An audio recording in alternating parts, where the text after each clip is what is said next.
Welcome to Phone Transformer, your home for mastering every feature on your mobile device. In this video, I will guide you through the different ways of how to take a screenshot on an Android phone easily, so you can easily save and share anything on your screen. Now let's get started. Method 1. Step 1 is to press the volume down button and the power button at the same time for about 2 seconds.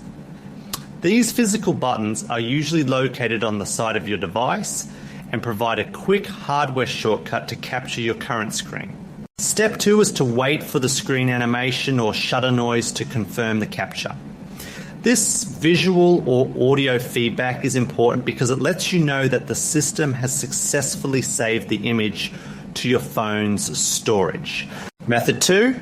Step 1 is to swipe down from the top of your screen until you can see the screenshot icon in the quick settings menu. This digital shortcut is a great alternative if you prefer using touch controls instead of pressing the physical side buttons on your phone. Step 2 is to simply click on the screenshot icon to trigger the capture process.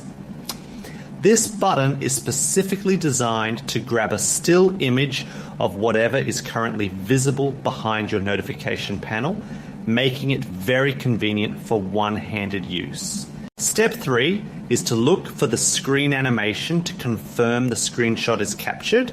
Much like the hardware method, this animation serves as a signal that your phone has processed the command and the file is ready for you to view. Step 4 is to check your gallery to find and manage your saved screenshot.